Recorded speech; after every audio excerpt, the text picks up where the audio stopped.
Today's guest led the Panthers to the Region 6 championship. Joining me now, it's Rugby head boys basketball coach Mike Santjer. Coach, you guys were so close for a couple of years now, then you finally break through to win the region in the 2019 to 2020 season. What do you think about that team made you guys able to break through that barrier? Well, those kids coming into their senior year, especially the senior group, most of them started since they were sophomores. And they had looked back at kind of the 2013, 14, 15 kids and looked up to them when they were in the elementary level. And I ended up teaching those guys in 6th grade, and they all said, "Hey, we'd like to do that too. We'd like to make a state tournament." And they put a lot of time in.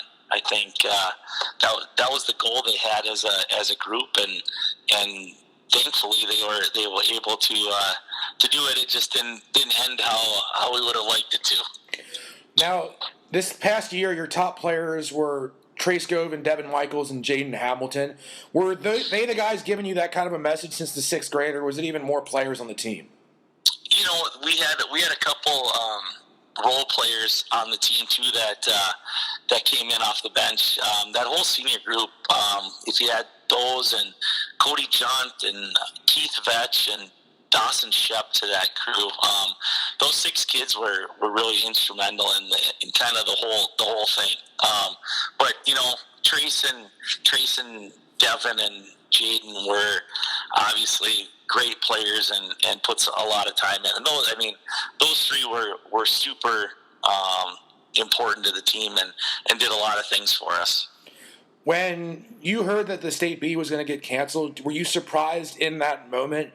And also, did you expect it to get rescheduled at any point? I think I was actually in class watching the Class A and tournament, and then all of a sudden they came on and said the games are going to be stopped, and then we were like, oh man, I wonder. Then it didn't look very good for us at the Class B the next week.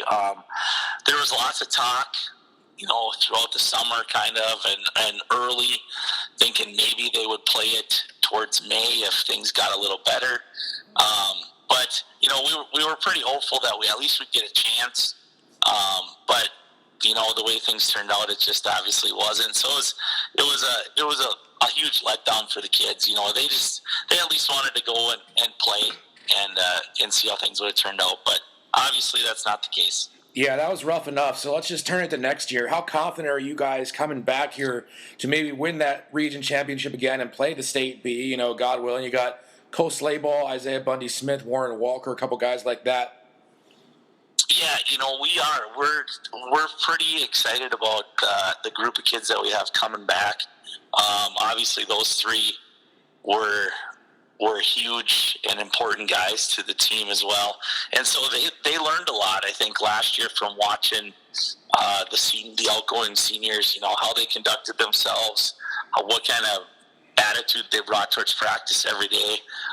So I think that'll be super important. We have a couple of kids that we're looking to step up and fill some spots as well. So I think it left kind of a bad taste in those, just as bad a taste in the mouth of the junior kids as it did the seniors, because they, it's not a guarantee that you're going to make it to state. So they were pretty upset. So I know they worked really hard this summer too. Even though we weren't able to do a ton as a team, they worked pretty hard. So I think their goal is still to get back and try and make a run at a state tournament. We're still a couple months out, but who do you think out of the new cast is going to have the biggest stepped up role for you? I think probably Warren Walker will probably fill. He'll definitely get a lot more shots. Last year he kind of deferred to Jaden and Trace and Devin and maybe didn't force the issue offensively as much as he could. He's a really talented kid. And then obviously we've been looking at Cole Slayball and Isaiah Bundy to really own the paint against most teams. 2 big, strong, physical kids. We had a guard move into town, Trey Wellstead, and he'll be playing for us this year, and so we'll look to him. He's going to have to fill one of those spots probably, and then we have a variety of underclassmen that have come a long way this summer too. So it's going to be looking to some of those kids just to fill those spots and maybe those points that we lost from graduation. How often do you get a kid that moves to rugby that's an impact player? We've probably had. He's probably the second one since I've been in town. The year before we had Cole Slaybaugh with the closing of the Wolford School, moved to town. But other than that, doesn't happen very often. We've just been fortunate it's happened 2 years in a row. You said the guys have really been putting the work in. Tell me how important the off season and workout plans are to how good the team can be. Well, this year was obviously different. There wasn't a lot of team camps. Prior to the summer prior to our season last year, we played 49 games in the summer and traveled from Rapid City, South Dakota to St. Cloud, Minnesota, and kind of everywhere in between. This year, obviously, a lot of the colleges and stuff were shut down and weren't allowing that kind of thing. So the kids, they put in a lot of time in the weight room, just doing some individual workouts, skill stuff, rather than playing as a team and getting to know each other a little bit better and filling some of those spots. So I think the early practices early in the season are going to be important just to get everybody on the same page. But I think skill-wise we'll be better and probably a little bit ahead of where we were before. Yeah, I just started filming YMCA basketball in the summer just for like another thing to do, and it really shows like how close to year-round basketball becomes. And I guess just my question to you is, does this kind of add to how important like region tournaments are to these teams? I mean, just because a 9-month culmination, I guess, is that kind of how it is? It is, yeah. It's no longer, it's basketball season, I better go buy a pair of basketball shoes and try and make the team. It has become much more of the kids have to put in some time, especially if they're a kid that wants some playing time, because there's a lot of kids out there that are spending the majority of their summer trying to get better and working with the team. So it has changed. Fortunately, we have a pretty big buy-in here in rugby with the kids, and I don't have to tug too hard to get kids to want to go play. So we're pretty fortunate that way.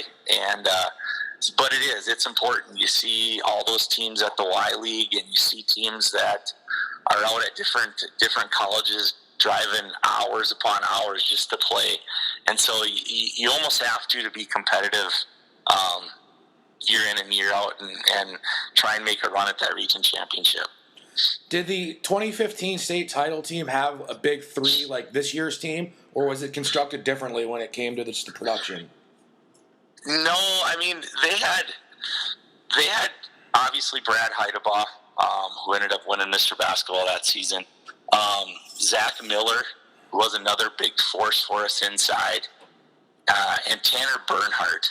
Those are kind of the three probably kids that were noticed for their scoring ability and stuff. But then we had another kid, Nolan Hovland, who was probably the best defender that I've ever coached, and could do some things. So, there were probably three guys that were really looked to score.